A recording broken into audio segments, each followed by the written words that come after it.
Greetings. This is Justin Allen with the Elite Nurse Practitioner. Welcome to the Elite Nurse Practitioner Show, podcast dedicated to nurse practitioner entrepreneurism and achieving financial freedom, where I talk directly with nurse practitioners who need help. Listen up, our market is saturated. Jobs can be scarce. We are underpaid. We are undervalued. We are taken advantage of by the sharks within the healthcare system, and frankly, screw that. I'm sick of it, and it's time for a change. And listen, I'm here to help make that happen. We are powerful. We can forge a path where we are in control of our career and ultimately our financial and personal well-being. You do not need to submit to healthcare administrators and your doctor overlords. You do not have to take a measly salary. You do not have to work 50 to 60 hours a week. There is a different way, and I'm here to show you that path. This podcast is raw and unfiltered. I have not talked to the nurse practitioners in this podcast prior to the call outside of an email exchange to schedule the episode. What you're about to listen to is a consultation session between a nurse practitioner and myself. It is real, it is unscripted, it is unplanned, and I have no idea what we're going to talk about. Anything and everything can happen during our conversation. The nurse practitioners in these episodes are struggling with an issue in their professional or financial life, and they have reached out to me for help. My goal is to help the nurse practitioner with actionable advice that will enhance and improve their professional, business, and financial life. My other goal is to hopefully help my nurse practitioner sisters and brothers build a more productive, powerful, and free life. So I hope the content and information within these podcast episodes does just that. All right, onto the episode.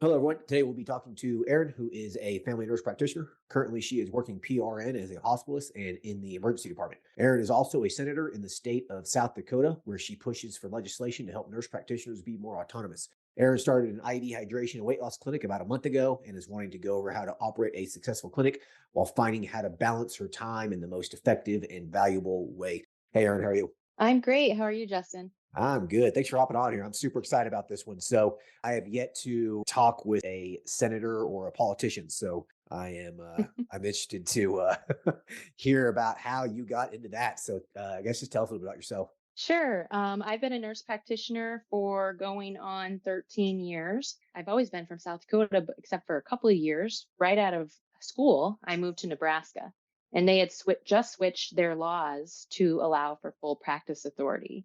And then I decided I wanted to move back to South Dakota, but I said, hey, the laws aren't so good back here. What can we do about it? Yeah. And so I got involved with our state nurse practitioner board, and we worked with the legislature and got South Dakota to be a full practice authority state. So that was my little bit of political experience that opened the door for the future, I would say. But I've always worked family practice for the most part, clinic, emergency room in a rural area. And then I did some hospitalist work. And so now I just fill in around the state. I mean, as long as it's not too far of a drive, I just fill in where people need me, and there's always a need. But I would say 4 years ago, I just felt the drive to maybe, I couldn't tell exactly what it was I was supposed to do, but I just felt the drive for something else. And I actually went back to school to work on my doctorate to become dual certified as a psychiatric nurse practitioner. Okay. But what's interesting is that same year, my legislator, who was the House Majority Leader in the state, decided he wanted to switch to the Senate. And that year, that session, he had also worked to try to get rid of the requirement for childhood immunizations. So went to some town hall meetings just to talk with the community and with the legislator about how detrimental that would be for our public health in the state. And after I had went to one of these town hall meetings, I had people reaching out to me to ask me to run against him. And I just thought, wow, no, I've never had that on my radar. But I am a true believer. I am a true believer that if you're looking to what you can do and you're keeping an open mind and you're kind of exploring, that sometimes the answer will be placed in front of you. And I went ahead and ran that race, and that year the pandemic set in. So I was working as a hospitalist, I was running a campaign, and I just gave it my all, and I won that primary and went Wow. on to become a state senator. Wow. Yeah, it's been great. I chair the Senate Health and Human Services Committee. I had one term where I was a rank and file legislator, and I still consider myself a rank and file legislator, but I do get to be chair of that committee, which is really special to me Yeah. because I get to have a lot of um, hands on involvement with anything health related that comes through the state. And it's really been a learning opportunity more than anything. Wow. Okay. Yeah, that's super interesting. So, does that take a whole lot of your time? I'm assuming when you're running and stuff, it does, but like the day to day stuff, is it just like a session here and there? Like, how much time does this take? Well, South Dakota has a very short legislative session. Okay. It's only 40 days of being in session, but it ends up being about the first week of January to the second week of March. And so it's crazy busy because we're trying to get everything done in such a short time frame. And after that, it really depends on how involved you want to be. There are legislators that go to session and don't bring a lot of bills, but I haven't necessarily figured out how to be the laid back type of legislator. Uh, Um, I passed 11 bills last session, which was a lot. That was the most I've ever passed. And then I ran for the executive board, which helps work the legislature when they're not in session. So that's usually about one meeting every 2 months.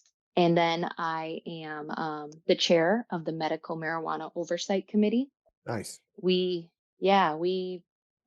by ballot measure passed medical marijuana a couple years ago, and so now we're trying to make sure our program is the best. So that's a couple meetings a year and a lot of work when I to prepare for those meetings. And then I'm also on a long-term care study to try to figure out how we can keep those facilities from closing in the state. So I would say I'm very busy all the time, no matter if I'm in session or not. Yeah, yeah, yeah. Geez, I bet. So I'm assuming this is something that you want to continue to do. Like, I mean, it sounds like you're very passionate about this. Yeah, along with keeping an open mind and always looking at opportunity, I've kept it in my mind that there may come a time when I don't win an election, and what will I do? So that I wouldn't say that I've put I'm not investing in this. We have term limits. I only have 5 more years that I can be a senator without switching chambers. Gotcha. But I'm really trying to focus on doing the best job possible while I'm there. And after that, I have a lot of career ideas as well. So it's just whatever happens, happens. Sure, sure. Yeah, okay. All right, well, interesting. Yeah, this is very eye-opening. So is this something that, let's just say, at the state level, I mean, have you ever thought about going like more like the national kind of thing, or are you just not really interested in that? Because I mean, that's going to be more or less a 100% career focused thing for quite a while. Right. Well, people have asked me that, hey, when are you going to run for Congress? And it's kind of a laughing question when, I usually laugh when they ask me that because I have a 13-year-old and a 9-year-old, and I know people do it, but it would have to be a really big decision, and it would have to be well thought out and well planned. But I, people don't usually make that decision until they need to know in order to get their petitions in.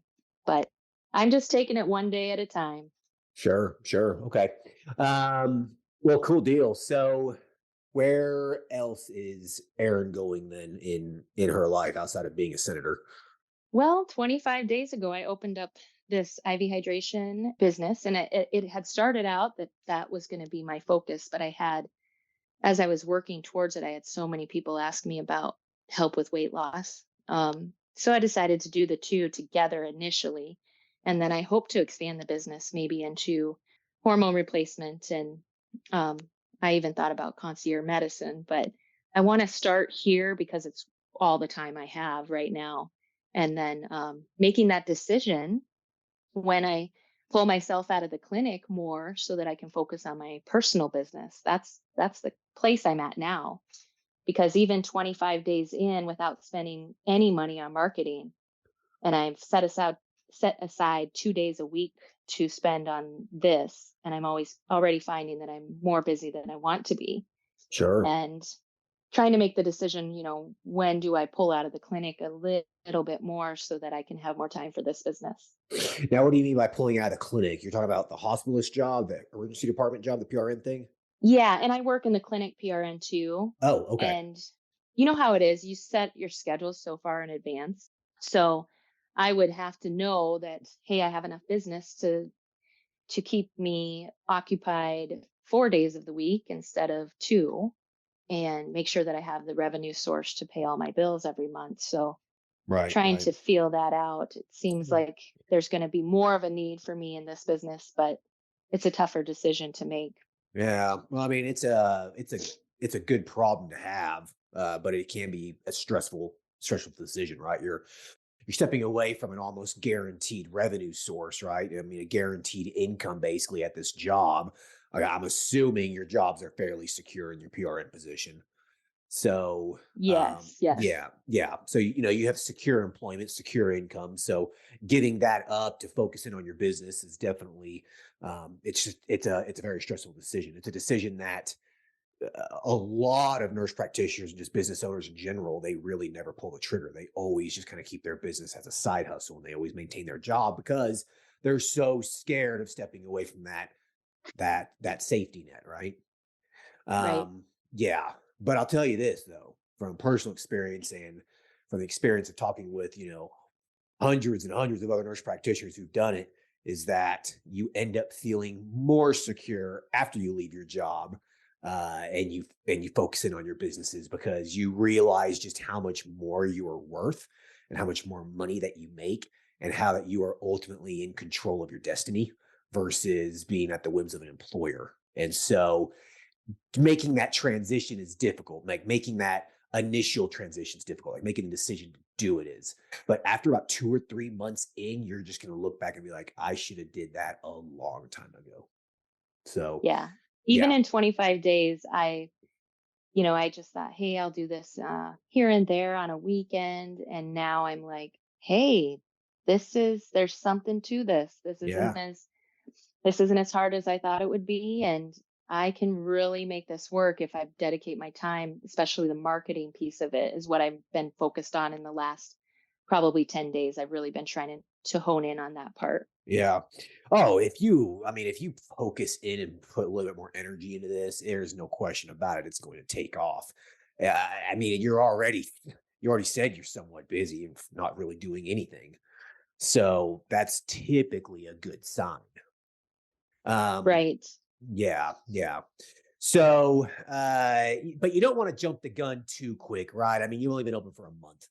So, do you want Yeah, to give it, exactly. yeah, yeah. So do you give it a little bit more time to really have it be something that's uh, more of a guarantee, like it has a little bit more of a track record before leaving your job? And from a financial security standpoint, I think that's probably the better decision. Give it at Yeah. least 3 to 6 months, really, really get it, get the security of it, the track record behind you. And, then you'll really realize, okay, I got something here. No question about it. I'm getting busier and busier and busier. So that would be my advice. I would give it at least a couple more months. So, Yeah, I yeah, think so. And there's a part of me that, for 20 years with my time being an RN, there's just a part of me that's so reluctant to step away from that actual traditional medicine piece. I think I would always have to keep a little bit, a few days, maybe a month, doing that because there's a real fear that I might lose some of those skills. sure. It's a valid fear. I mean, I'll be honest with you. I haven't worked in urgent care in, going on 2 years now. And there's no question I've lost a lot of those skills. Absolutely no question whatsoever.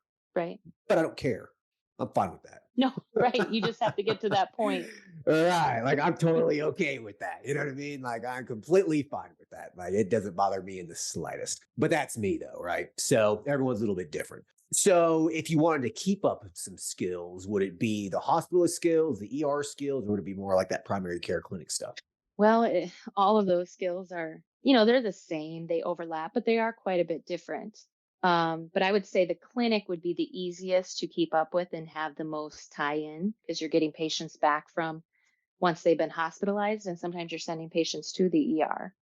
Sure. The problem with the emergency room is that you have to keep up on ATLS and ACLS, and that can sometimes be more time consuming than anything. Yeah, that's a real pain in the ass. Uh, Hmm.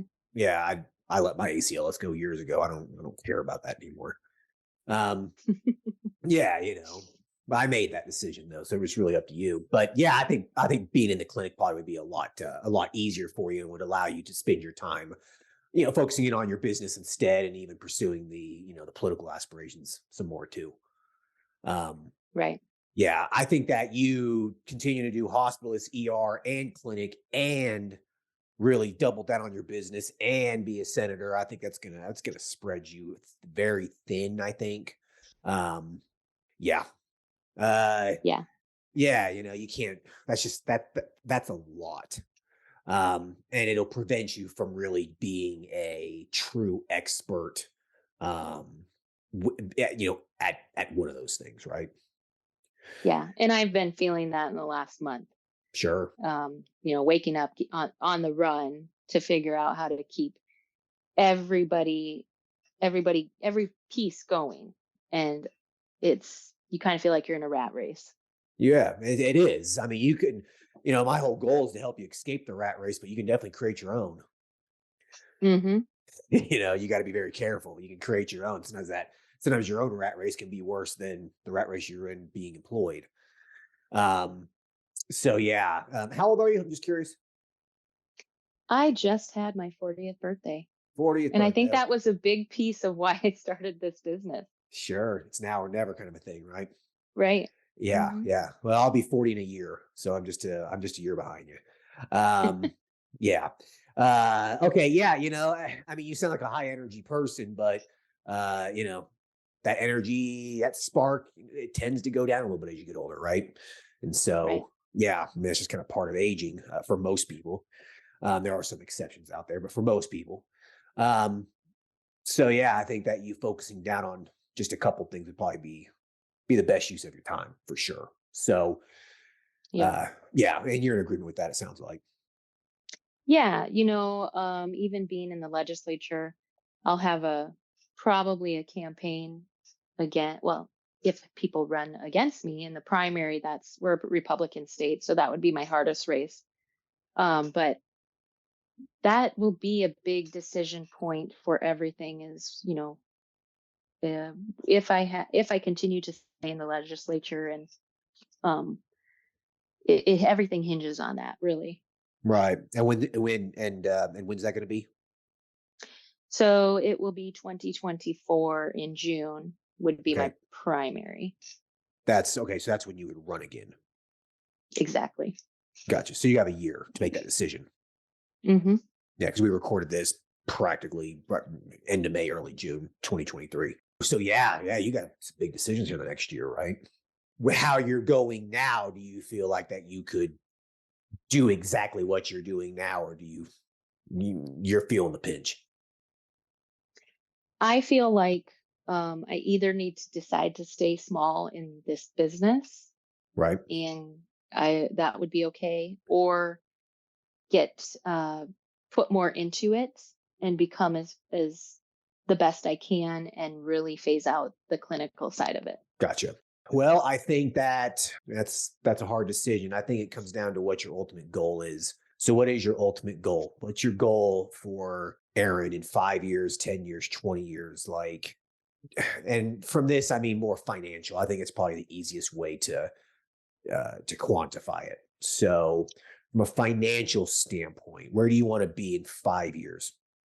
Yeah, when I know the answer to the question you asked initially, what do you feel like you want to do and where do you want to be? The answer is I want to work for myself. Yeah.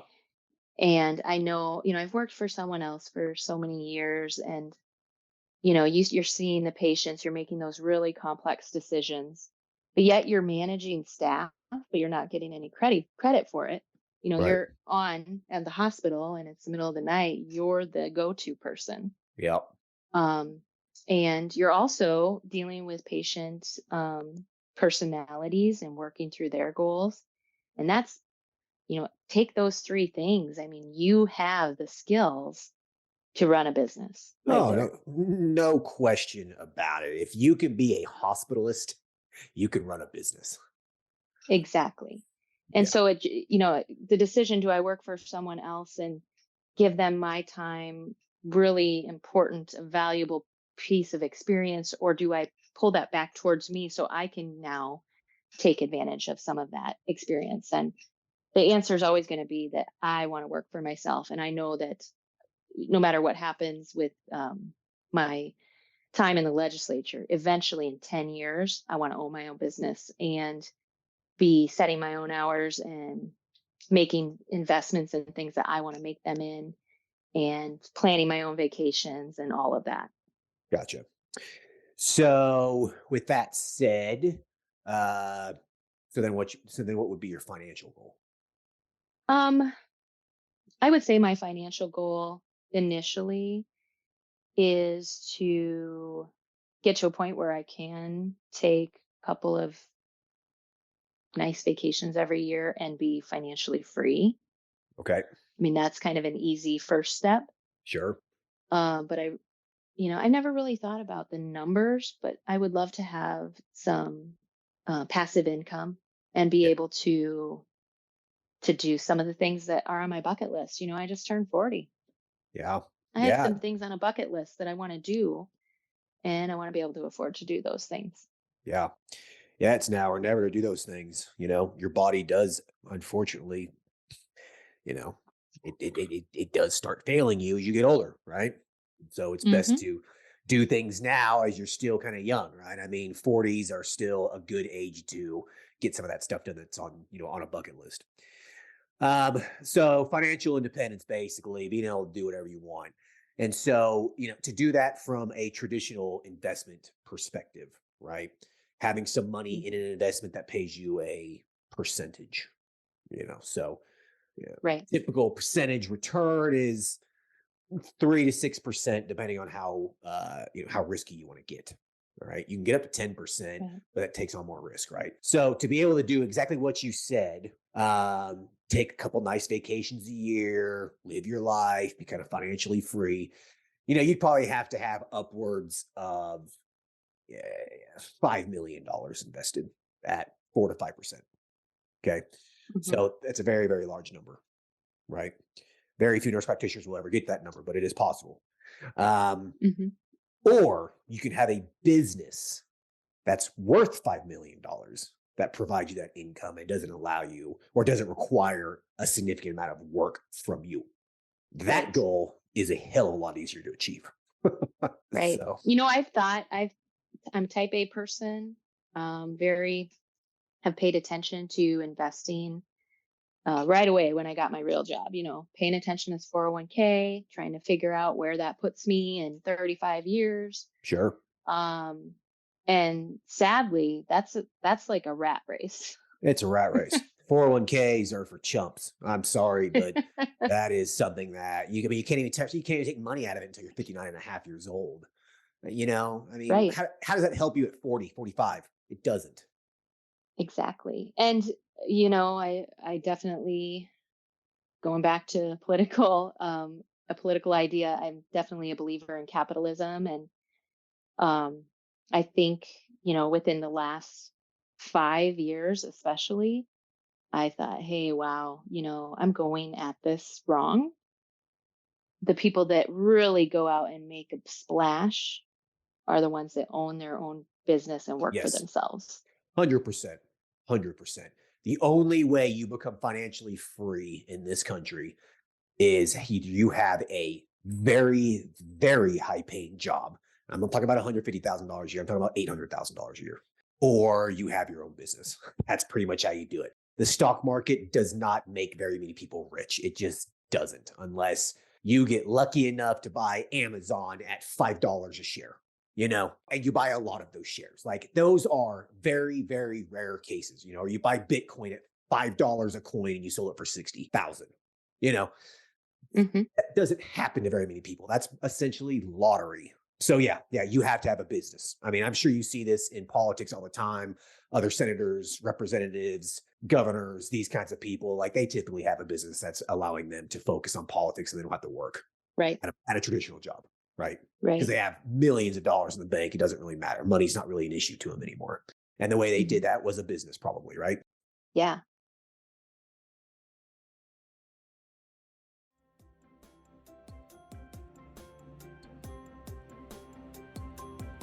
All right. I hope everyone's enjoying the episode so far. I just wanted to take a quick break to thank everyone listening and also give a big thank you to all of my social media followers and email subscribers. If you haven't done so yet, please subscribe to our email list at www.elitenp.com and make sure to follow us on Facebook, Instagram, and LinkedIn. Email subscribers will receive updates on new weekly podcast episodes, multiple weekly articles we publish, new courses, and everything else related to helping you succeed. Remember, all elite nurse practitioner courses are designed to help you build a niche practice, increase your financial strength, and to break free from the rat race. If I can break free and then other countless nurse practitioners can break free, then so can you. Additionally, please share this podcast with your other nurse practitioner sisters and brothers out there. The more NPs that venture out on their own, the stronger our profession will become. Now, let's get back to the episode.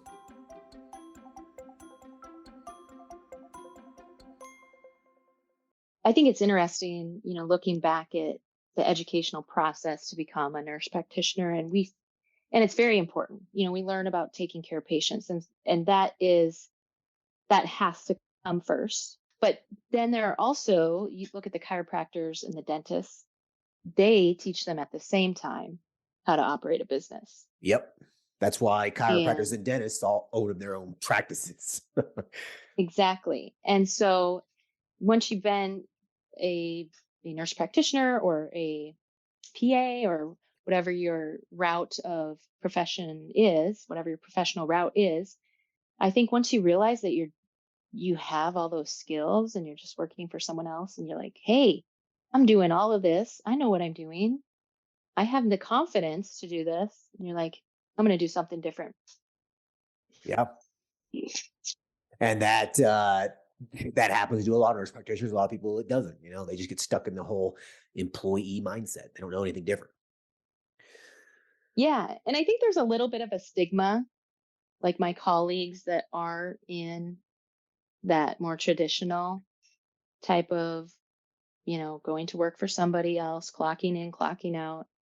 They have a little bit of curiosity surrounding this. Um, Maybe a little bit of, we'll see how that goes. Right. Watching carefully. Mm-hmm. And there might be a little bit of stigma, like, oh, look at what Erin's doing. That seems like that's a little different, but hey, you just got to get over that part of it. And then, Yeah, you just can't worry about it. I couldn't tell you how many naysayers and stigma was around me venturing out. I mean, I heard it from nurse practitioner colleagues, doctors, nurses, office managers. I heard it from everybody. And I couldn't tell you that most people, some of them were very supportive, but a lot weren't right. because they're too chicken shit to do it themselves and they don't want to see you do it. Well, Right. I think that stigma, that kind of condescending question is also accompanied by like a little bit of jealousy. Like, I want to you do that too. You better believe it. And they're too chicken shit to do it. And then you know what I mean? Criticism is a negative thing and it roots from a negative emotion. And so they are feeling negatively about themselves. And therefore they want to reflect that on you. I couldn't tell you how much negative commentary and how much negative criticism and stuff that I got when I started Elite Nurse Practitioner. I couldn't tell you how much. Well, screw them. Whatever. Right. you know? No, and I love it that you, when I came across this, I'm like, that's what our profession needs, is somebody teaching the business side of it. Yes. And so I'm really thankful that there's people like you that are doing it. And even the investing module that you have, I haven't listened to it yet, but there's a lot of value in the that we're getting from people like you to our practice, and I'm very appreciative. No, it's a pleasure to help. I mean, I love teaching about this stuff, Um, but yeah, nursing school doesn't do you any favors in terms of all that stuff goes. Right? Unfortunately, right? And the only way you change that is you have to, I guess, it's more of an accreditation thing, right? A and CC accreditations and things like that. With the schools, I guess, how do you change the curriculum? Like, where does that process start? I don't know if it's not necessarily a state political thing, right? It's going to be more of a national school accreditation thing, right? Yes. Yeah. So how do you lobby that? Unfortunately, those organizations are for-profit corporations, essentially. Right. They just are. Like they're not Right. a. And I do think that they will be paying attention to the people that buy into, are paying the dues and coming to the conferences. They'll be paying attention to what their wants and needs are. And I do think they'll get there. It's just a little bit slower, a little bit more of a slower process to get there. But they'll see that, for one, we're going to have a primary care provider shortage right around the corner. Yeah. And in our state, we have three major healthcare systems. They do a wonderful job, but people are going to have to even open their own traditional businesses. And when you ask that of a nurse practitioner, you better also expect that he or she is going to want to know the business side of it and is going to be seeking out CMEs surrounding that. Absolutely. Absolutely. People are, well, they're sick of being abused in the traditional healthcare system, the corporate healthcare system. They're sick of it. And so, what's the exit? Finding another job or starting your own business is pretty much the only two options. Or the third option, just completely getting out of it and do something else. Right. Right. Yeah. Yeah. That's interesting. It'll be interesting to see what happens over the next 5 to 10 years. Hell, maybe it'll take 20 years. Who knows? I know the business classes that they have already in nursing schools are complete garbage. Um, they don't teach you anything beneficial. You know what I mean? It's all Right. organizational development, business theory, just bullshit. It doesn't help you. Yeah. It feels like so long ago. And I graduated in 2005 as an RN. But even then, there was not a drop of mention of business. No. Um, and even when I graduated as a nurse practitioner in 2010, never even had a mention of it. It was still surrounding because we didn't even have full practice authority. It was still surrounding, working alongside your doctor and even pieces of, what do you do when the doc's mad at you? And how do you navigate that? And, Right. it's very old school. Right. Yeah.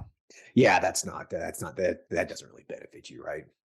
No. I mean, I graduated 2013, so I don't know. I don't know what the nurse practitioners these days are being taught. From what I'm hearing, then hasn't really changed that much. Right. So that's interesting. Well, in terms of what you're going to do, let me ask you first: where are you financially right now? Like, how much do you rely on the income from those PRN positions that you have? Um, I do rely on it right now. Okay. I recently went through a divorce, so that Mhm. set me back a bit. Yeah. Hmm. Okay. So yeah, from a financial standpoint, you are somewhat limited then, uh, Hmm. on what your opportunities are, what kind of risks you can take, right? Without having to take out debt. I do not want you to take out business debt or anything like that.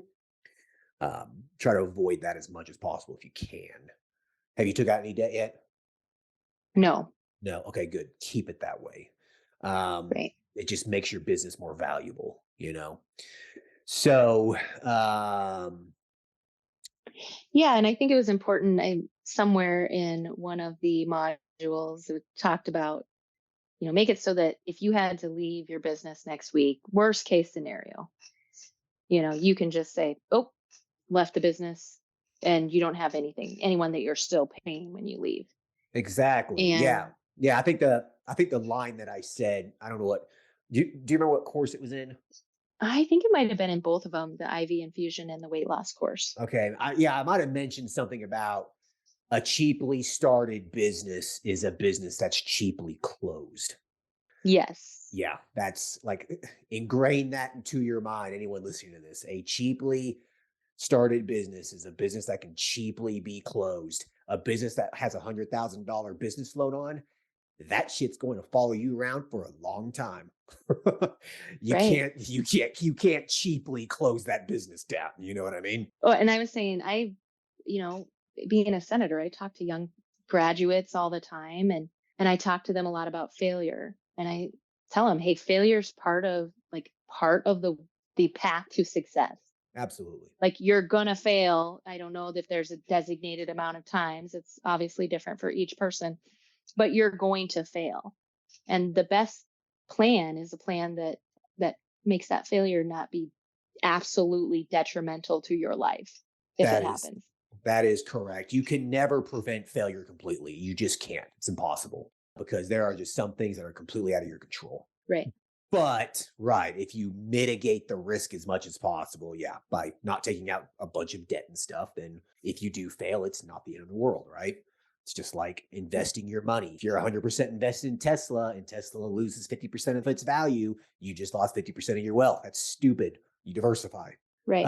So I think that what you should do then, just from an actionable standpoint here, is that, it's been 30 days, your business is doing well. How much have you made so far in the last 30 days or so? Do you have any idea? Oh, I'm probably around almost 5,000. 5,000 bucks. Is that what's come in or is that how much you profited? That's what's come in. That's Because what's come obviously I've spent in this last 2 months, I've spent all of my small investment I've spent in this last 2 months. So in. Okay. I wouldn't say I've actually made anything yet if you take that into account. Sure, of course. And that's kind of how it goes. It usually takes 6 to 12 months to really start recapturing that investment. So 5,000 bucks in 30 days is not bad. Okay. Typically what happens, the typical trajectory of a business growth, okay, typical is that you should see a doubling of income on a monthly basis for the first few months, usually. And then after that, it's usually like every 2 to 3 months, you'll see a doubling. And then after that, it's usually yearly. Okay. Okay. So, in theory, if you're on the same growth trajectory that you're on now, then, and as long as you continue to invest in the business, you're investing in marketing, you're investing in new services, you're investing your time in it and that kind of a thing, then you should see, your business within 1 year, I would say probably easily be at $20,000, $30,000 a month.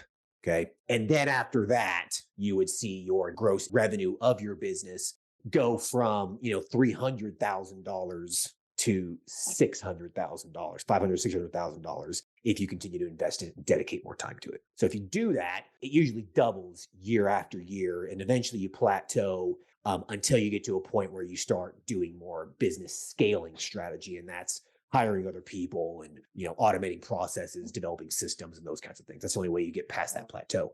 Right. That's a year or two from now for you. And the other So, part of it is that I didn't mention is I live in a rural area.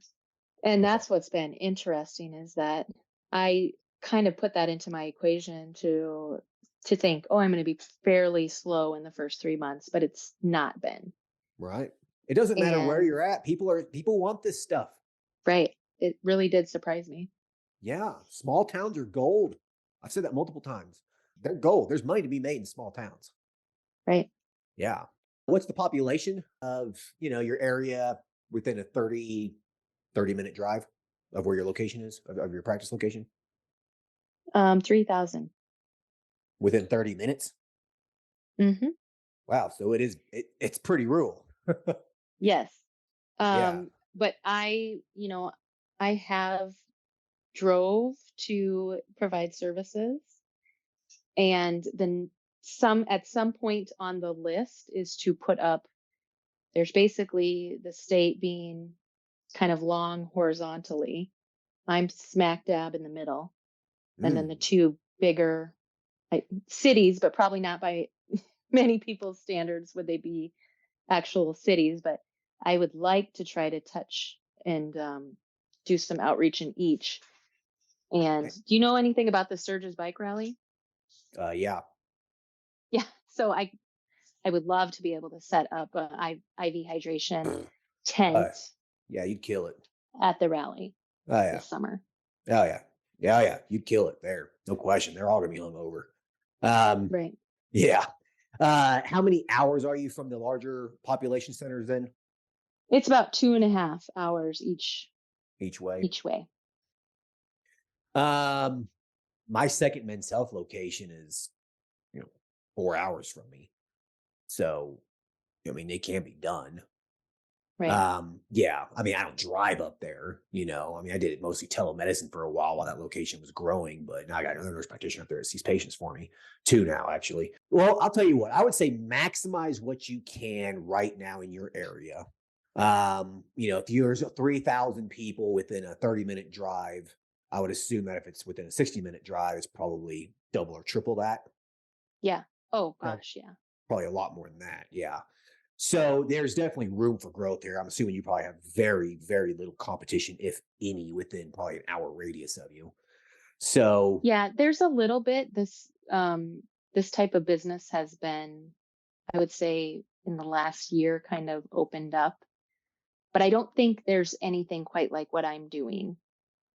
I think it's more of just treat and street type of stuff, and not really like full service type of, right. we're going to get you to from point A to point B, and I'm going to walk alongside you through this. Right. Okay, right. Yeah, I'm going to be here for 6 to 12 months during your weight loss journey, kind of a thing, and then after that, whatever else, right? Okay, so you're probably going to plateau in your area. Then, there's people that I've talked with in towns of 5,000 people, or places where there's a population of 5,000 people within a 30-minute drive, that are easily making 10, 15, $20,000 a month. I mean, I know one guy in upstate New York who was making well over $100,000 a month. All right. So, Wow. yeah, so it can be done. So you probably will plateau, and then you're gonna have to start, like you said, you're gonna have to start reaching out elsewhere, right? In terms of you leading your P.R.N jobs, keep doing exactly what you're doing for the time being. In 2 to 3 months, once you can replace the income from one of the PRN shifts, one of the PRN jobs, then you start basically letting one go at a time as you replace that income through your business. That's Right. basically just a way to quantify it, right? I typically would recommend 50% or so. Like once your business is generating 50% of your take home in profit, then you can leave. But that only works if your expenses are, fairly low and you're living, well below your means. That's the only way you can do that, which is what I Hmm. recommend during the, startup phase of a business. If you can. Some people can't. Just depends on what your bills are, et cetera. So, Right. yeah, so kind of just keep that stuff in mind. So maybe here in the next month or two, maybe you can give up like the hospitalist work or the ER work, for example. And maybe, 3 to 6 months from now, you'd be able to just do the primary care, and your business is able to generate enough income for you to, sustain your livelihood. And then after that, it's growth from there, right? So what do you do after that? Right. So, Okay. you have any other questions or anything? I don't think so. No? I Okay. mean, this has been wonderful. It sometimes it's just talking through some of these things with someone else. It's like you kind of know it, but just Yep. having that validation of somebody else saying, "Well, heck yeah, you can do it." Yep. That's pretty much. And that there's just a lot of value in that. There's a lot of us eh, that understand that we're a little bit afraid of taking a risk and pursuing something, which is normal. But Yep. then, just being able to conquer that fear and say, let's do it. Yeah, That's yeah. I mean, hard. that's probably over half of these podcasts. It's just like you already know what to do. You just need to basically just have that validation, right? Like someone who's been there, done it, and say, yes, that's a good idea, kind of a thing, right? Hmm. Yeah, I think that you're obviously very well versed. You're obviously very intelligent. You obviously have lots of skills. You're a very diversified person. It sounds like, if you really set your mind to anything here, I think that you're probably going to do very well. Um, so, so I'm not really too worried about it at all. Like you sound like you're a very bright person. Um, Well, thank you. yeah, no, yeah, for sure. So I guess let's end this by if any nurse practitioners listening to this and is interested in getting into the political scene of their state, especially the nurse practitioners in restricted states, right? Um, what's your advice? Like, what would you tell them? What can they do to help improve their, improve the profession and help them gain that independence that they need? The best place to start is find out when your state is in session and just go up to the Capitol and start introducing yourself exactly as you are. I'm a nurse practitioner. This is where I work. This is my name, and have a business card, because sometimes these legislators, they don't know who to reach out to that they can talk one-on-one with when a bill comes through. And if you give them a card, they're going to remember you, and just keep it real. I lived in this part of the state for this long, and this is where I work. And they'll put the face to the name. And once you're there and you're sitting in on some committee meetings, you're going to pick up really quick. And if you have any goals, maybe you want to run for office, or if you have a bill that you want to help push through, you're going to understand how to do that very quickly. You're going to make some friendships, have some colleagues. And when you decide to run for office, just reach out and say, hey, this is my district. I want to do this. And you would be surprised, especially with your medical experience. People love nurses. Yeah. We are very good leaders. The party, whichever party it is you're in, they're going to help you run. And just get out there and do it. Talk to people. Gotcha. Yeah. It's just making those relationships, right? Finding the opportunities. That's what it comes down Yes, to. Yeah. Yeah. exactly. And Yeah. you can't be afraid to talk. I mean, I actually was very nervous about public speaking. It's amazing. And now I'm chair of the Health and Human Services Committee. But the more, you know, but the Right. more you do it, you realize, hey, I can do this, you know? And then you take off from there. So you just got to get out there and kind of force yourself out of your comfort zone. Yeah. That's pretty much anything, right? I mean, it's anything Right. new. You just gotta get out of your comfort zone, find that opportunity, just get out there and do it. Yeah. Right. And Um, you guys, if anybody was interested in running for office, you can definitely reach out to me too. I have a lot of legislative colleagues across the United States that I've talked to with certain issues, and I can help you as best I can. So, Drop your email. Erin, Erin.Tobin, Tobin, at SD, as in South Dakota, legislature.gov. Okay, perfect. That seems pretty simple. All right, cool. Yeah, I'd be Yeah. super interested to hear if hey, email me if someone ever reaches out to you. I'd be really curious to see what kind of things you can help help people out there with. I'm sure you'll get some emails. So um Yeah, that would be great. yeah, well, cool We deal. need more nurses in the legislature. Oh yeah, 100%. I totally agree with you. I like to end the episodes with you asking me a question. Have you ever had a question or a curiosity about maybe about me or my personal life? Well, you said that you're 39. Well, I know you have one kid. Gosh, as an RN, where did you work? What was your background as an RN? Yeah, so as an RN, when I got done with school, I got a job at a chest pain center. Did that, worked in the ER some, and then did home health. So basically, chest pain center, emergency department, and home health. Home health is where you really learn how to think on your feet because you're the only one out there. There's no backup, you know. Right. It really helps you become independent. It really helps you become an independent person because you're out there on your own. And so that's what I did. I didn't do anything Hmm. crazy like surgery or ICU or anything like that. I was always fairly laid back, to be honest with you. So Yeah. Well, still, yeah, a great background.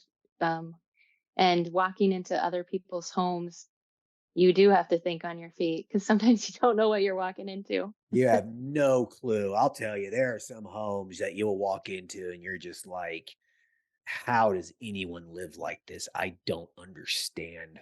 I know. It's just, yeah. They choose to, they're not forced to. They choose to live that way. And I don't Right. get it. I don't see how they can, but different strokes for different folks, I guess. There's been some, Yes, exactly. And they're yeah, happy. They're happy in what they're living in most of the time. they're completely That's what makes content. them happy. So what, Yeah, yeah, whatever. they wouldn't be happy in our situation, you know? Uh, no, like if they're content living in a cave with dog piss soaked floors that sink every step you're taking, hey, best to you. Exactly. Like, okie doke. All Yeah. right. So anyways, well, hey, listen, Erin, I appreciate it. This was a great episode. Yes, thank you. I appreciate it as well. And you take care. All right, you too. Bye. Bye.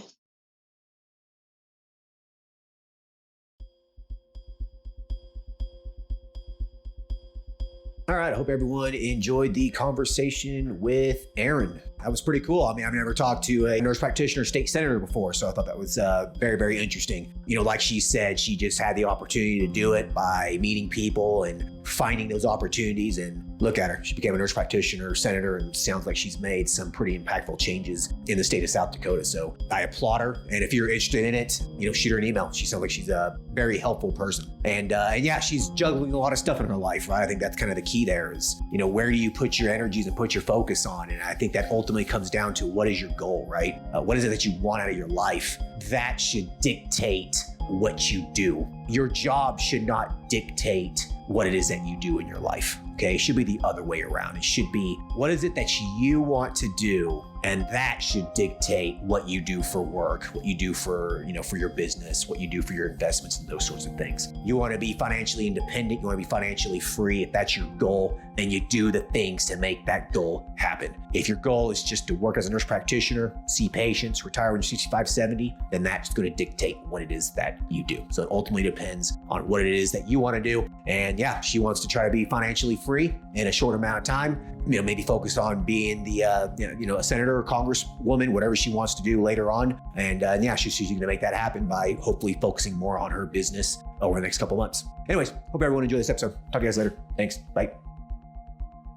Thank you for listening to the show. Quick legal disclaimer. The content of this podcast is meant for informational and entertainment purposes only and should not be used as legal, financial, medical, regulatory, or practice-specific advice. For information pertaining to your specific legal, financial, medical, or practice-specific needs, please be sure to consult with your lawyer, CPA, medical director, and or your state's practice laws and the most up-to-date clinical guidelines. As always, do your due diligence when it comes to any information found online and in podcasts. The content in this podcast is copyrighted by Galaxy Medical Southwest 2023 and cannot be duplicated, rebroadcasted, or reproduced without our written permission.